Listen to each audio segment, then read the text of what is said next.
Hello everyone, welcome back to the Castle of Dr. Brain. Okay, let's go ahead and finish this off. This should be the last video because we're really close to the end now.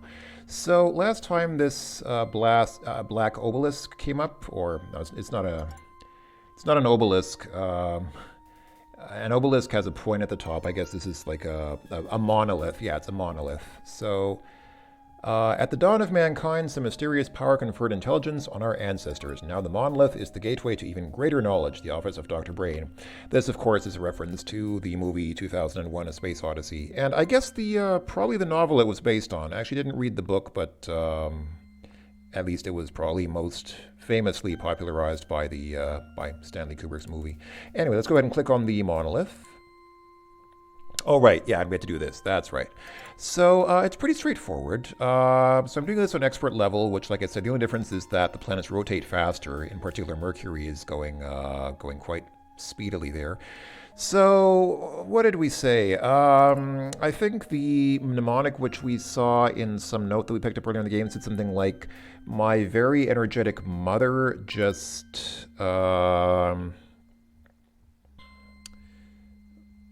What was it? Just hold on. We picked up a note with a mnemonic. Yes, my very energetic mother just sent us 9 pies. And like I said, I learned Murray visits every Monday and just stays until noon period, because that also puts the asteroid belt in there, which is between Mars and Jupiter. But you don't really need that if you're just doing the planets.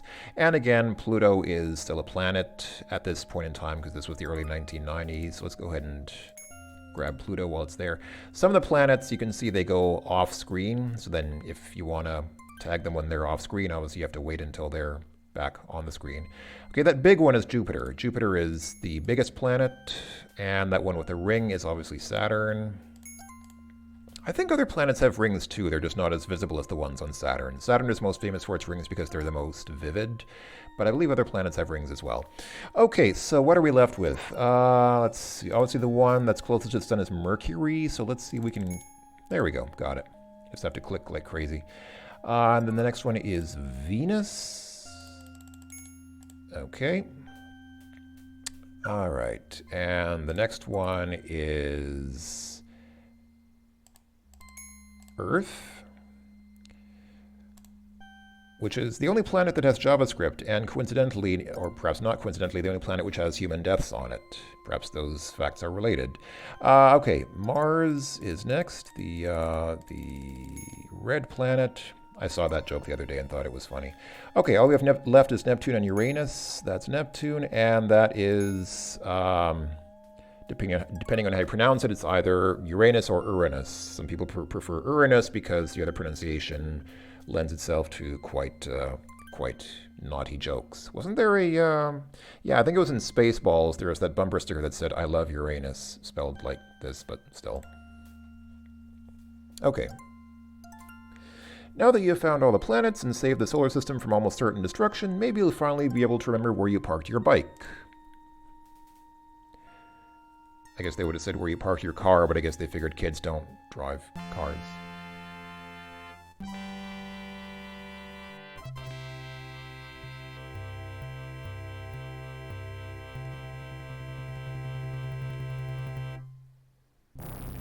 Nice. My God, it's full of puzzles. Oh, I actually didn't know that... Wow, I never knew that they actually played that. Did you hear what he said? That's obviously a reference to the movie again. Okay, this room has a bunch of stuff going on. It's very annoying because the stupid telephone keeps ringing. Why isn't Dr. Brain picking up the laboratory extension? Let's find out. Oh, here we go. Someone from the pizza parlor asking why Dr. Brain hasn't paid last month's pizza bills. I guess smart people are stereotypically known for eating a lot of pizza. Okay, what do we have here? We have this chair. Looks as though it's seen better days, but it is still very comfortable. That patch doesn't look very secure. Let's answer the phone. Someone from the rent office asking about Dr. Brain's rent payment. Okay, I think Dr. Brain is very... It's his publisher asking why the manuscript for his latest book is 3 months late.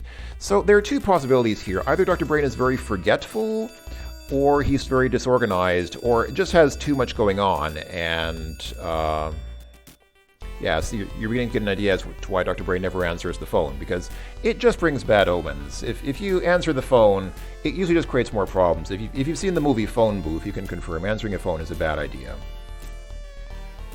So, better leave the phone alone, they're starting to sound mad. Okay, now it just gives you that message.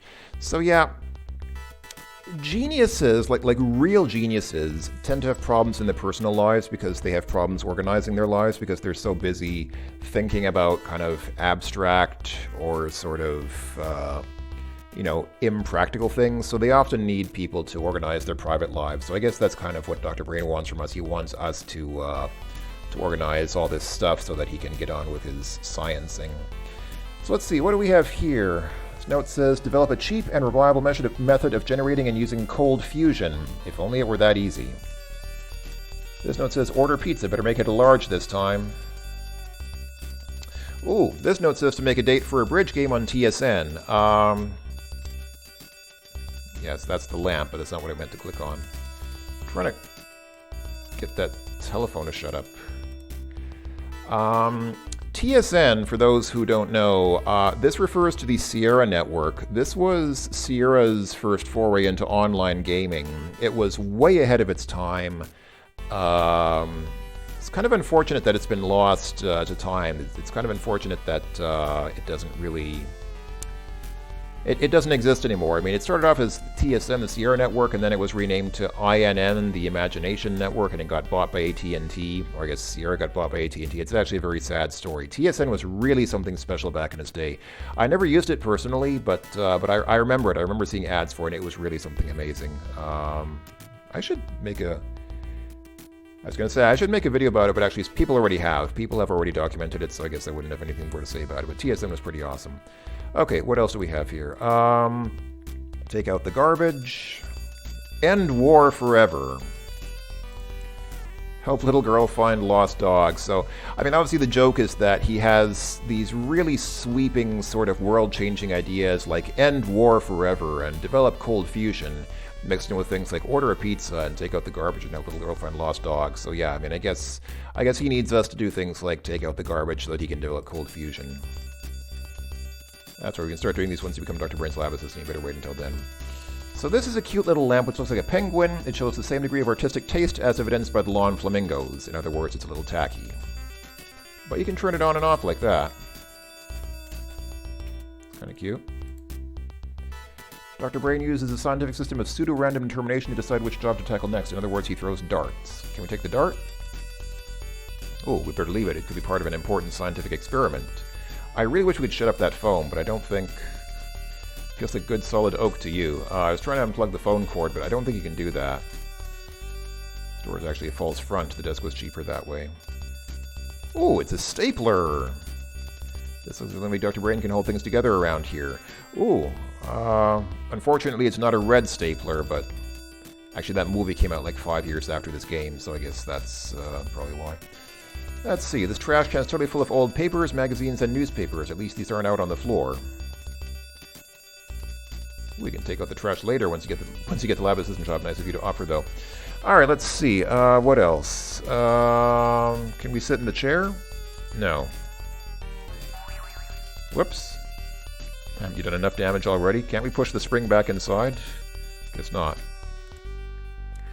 Dr. Brain's fax machine is continually spewing out pages of scientific research results, incredible discoveries, stock market quotes, and sports scores. Dr. Brain seems to be especially interested in the Pro Bowling Tour. Alright, well, people can have their special interests as well. Busy scientists go through a lot of paper. That's still true today, even though paperless offices have partly become a reality due to the internet and computers. But yeah, there's still a lot of paper produced in offices, can confirm. There are too many papers here to clean up right now. What kind of attitude is that? Alright. It is the table! Don't bother, it'll all be in Paper Junior Scientist magazine tomorrow. You admire the landscape beyond the window for a few moments, then you remember that you're in the basement, so this is just a painting. It feels like a TV screen. Maybe it's a video feed of the world outside. Oh yeah, I didn't look at the room first. This is Dr. Brain's office. You wonder how anyone could get any work done in here with the constantly ringing telephone, the fax machine whirring away, and the general mess. Maybe that's why Dr. Brain isn't working in here. Indeed, yeah, I wouldn't be able to work. Well, the first thing I would do is take the phone off the hook, and then I would probably turn off the fax machine. I mean, you don't really need all these faxes constantly stewing in. Oh, this is the mirror frame minus the mirror. A mirror frame. You know, this really looks like one of those things you'd find in an old house in a movie. You really think you ought to be able to move it and have the bookshelf slide into the wall, revealing a secret passage to Dr. Brain's secret basement lab. But nothing happens when you push the mirror frame. It does get you thinking about the bookshelf, though. What if there really was a way to move it? Yeah, so, a voice from behind the wall says, "Please don't play with my books until you filled out the job application form." Okay, I guess this here is the job application form, but before we do that, let's go ahead and try opening this drawer. It's locked, but, whoops. Whoopsie daisy. That was... I accidentally clicked on the back icon, but that's okay. We can just come back here. So we can open this with... Oh, and hey, the chair got repaired while we were gone. That's nice. So let's go ahead and open that up. The door opens to reveal a cheap-looking ring. All right, let's go ahead and check out this ring. Hey, it's Dr. Brain's secret decoder ring. Unlike most examples of the genre, this one seems to contain a low-powered laser and a full translation computer, not available in cereal boxes. I feel like this might be inspired by the decoder ring from Space Quest 3. Or maybe not. I mean, decoder rings used to be a common thing in cereal boxes and things like that, but I don't know. It looks to me like the... Or maybe it doesn't. I don't know. Anyway, so what do we do with this decoder ring? Well, we still have this piece of paper with this scrambled code on it.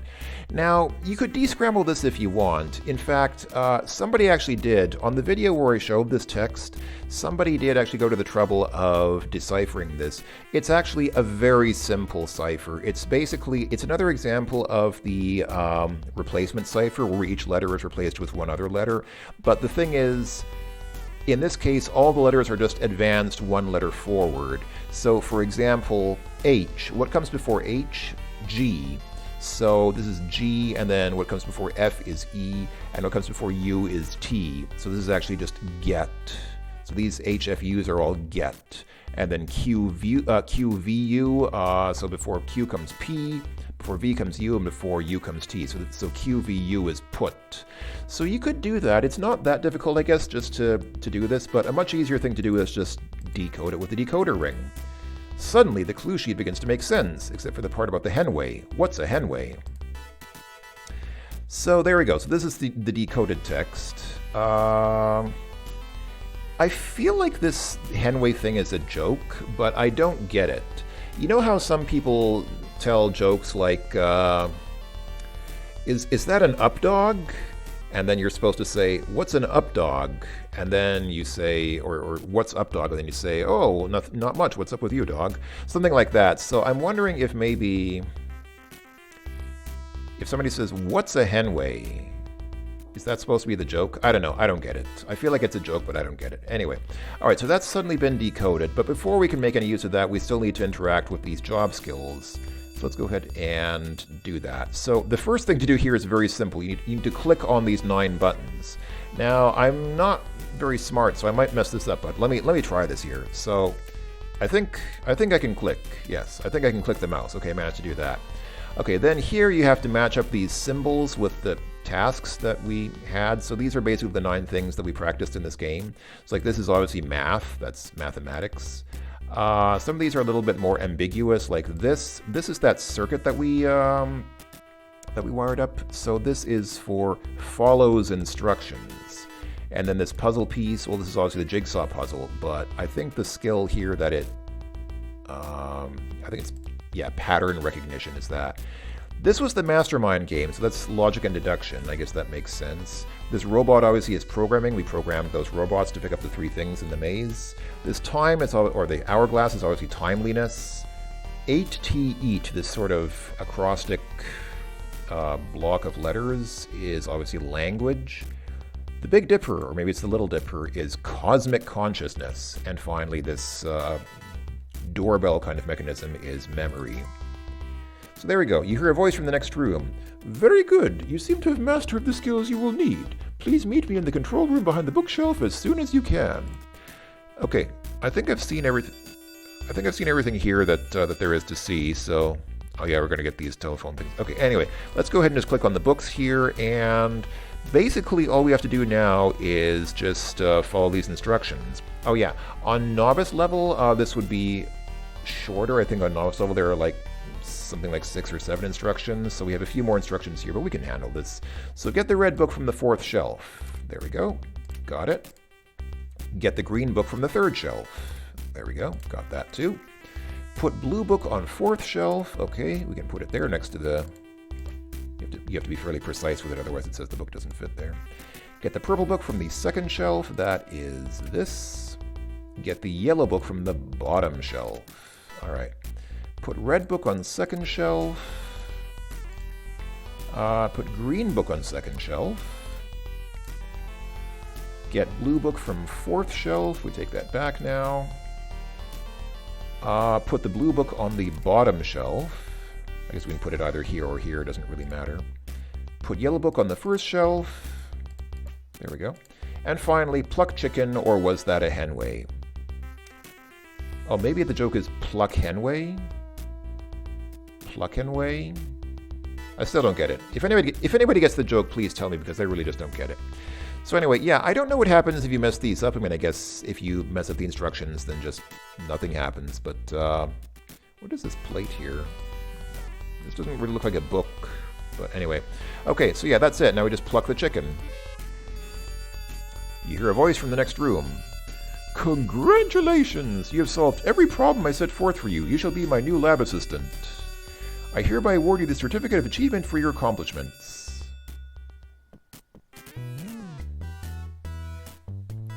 Hey, it's the man himself.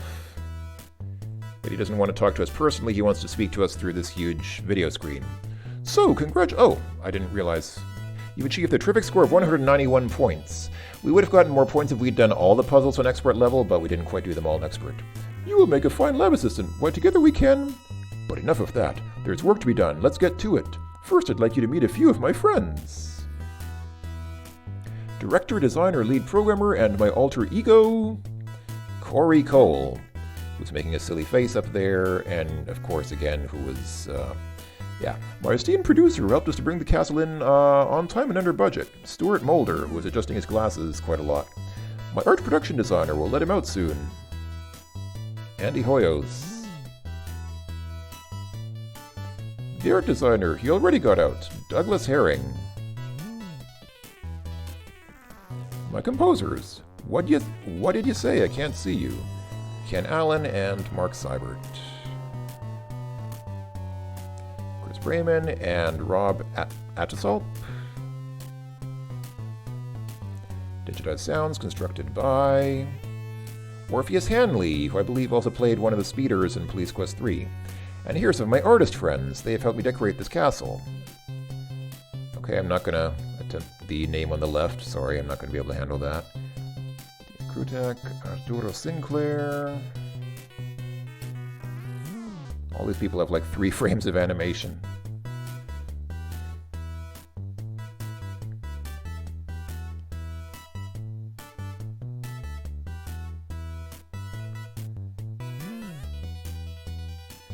And here are some more of my artist friends, the background artists. They had a lot of artists for this game. There were more artists than anything else. I also know some programmers. Without them, I would have had a hard time putting my little challenges together.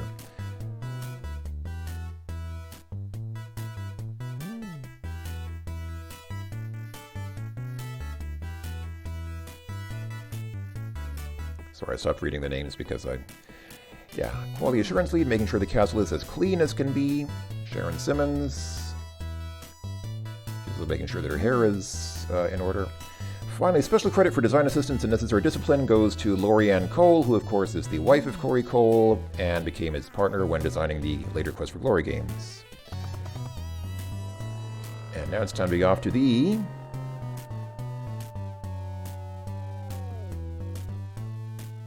Island of Dr. Brain.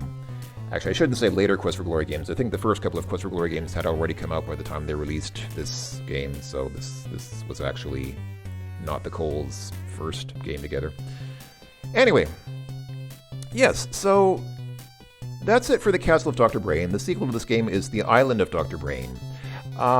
It's pretty much the same type of game. I think the sequel is better for 3 main reasons. Let's see, is this gonna do anything else, or is that the end of it? I think that might be the end of it. Okay. So yeah, so in my opinion, The Island of Dr. Brain is better than The Castle of Dr. Brain for 3 main reasons. First of all, it's a little bit longer.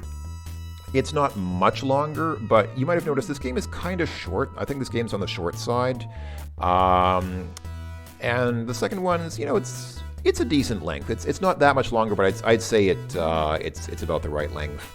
And also, rather importantly, in my opinion, it doesn't pad its length with stupid things like the 3 elevator mazes in this game. I mean, I don't have anything against mazes, but that whole elevator maze, that recurring motif of the elevator maze in this game was just kind of stupid. It was like, come on, man, this is not really helping kids learn anything, and it's not fun. So it's not good at being an entertainment or edutainment.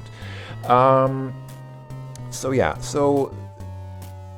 the second reason why the second game is better, in my opinion, is because it plays more to its strengths as a computer game. I complained a lot in this game that it was doing a lot of things which, kids do on paper, like, word searches or what else? Like math. Yeah, well, I mean, math. Okay, math puzzles is. I don't know. I feel like the second game does more things that are more uniquely possible in the context of a computer game, things that are more uniquely doable on a computer screen as opposed to, paper and pencil puzzles that kids do. Although the sequel does still have a word search, but that word search is randomized, and that's the third reason why I think the second game is better. In this game, a lot of the puzzles are the same every single time you play. Like even the ciphered phrase, the thing about the elevators of the mind that you have to decipher, even that's the same every single time you play. So the second game randomizes a lot of its puzzles, not all of them, but many of them. I think most of them, actually. Most of them are randomized. So that gives it way more replay value. This game, you probably don't have much reason to play through again because you know most of the puzzles, and the puzzles are mostly not random. But the second game randomizes most of its puzzles, and so it offers more replay value. If you liked it, you can play it through a second time and have new experiences because the puzzles will be different the second time around. So I might do a Let's Play of The Island of Dr. Brain sometime, not right away, but I mean, it's not a bad game. Like I said, fundamentally, it's the same type of game as this. It's a series of puzzles aimed at kids with kind of an edutainment bent. They're mostly not really explicitly educational, but they're kind of like semi-educational, sort of tangentially related to school subjects, puzzles aimed at kids and, I guess, teenagers and whatever. Okay, so that's it. Let's see, can we, okay, so let's quit. And I'll be back. Yes, I'll be back. Which is obviously a reference to a certain movie, which is not really for kids. Not really a kids movie, although probably most kids did see it at the time because, an R rating is not going to prevent kids from watching Terminator, is it now? Okay, that was it. That was The Castle of Dr. Brain. Thanks for watching, everyone. Hope it was enjoyable. Hope that you had some fun. And my apologies if I complained a bit too much about the game, but I think it was not without reason. And overall, I like this game. I mean, it's not a great game. It's not fantastic. I think that if it hadn't been made by Sierra or published by Sierra, I think it wouldn't have stood out. It wouldn't have been widely recognized or played or remembered if it weren't a Sierra game. So it's mostly just because of the Sierra brand that it became popular. But still, it's okay. It's not bad. It's not great. It's just okay. So that's it for me. Thanks for watching, folks, and I will see you in future videos about other games. Ta-ta for now.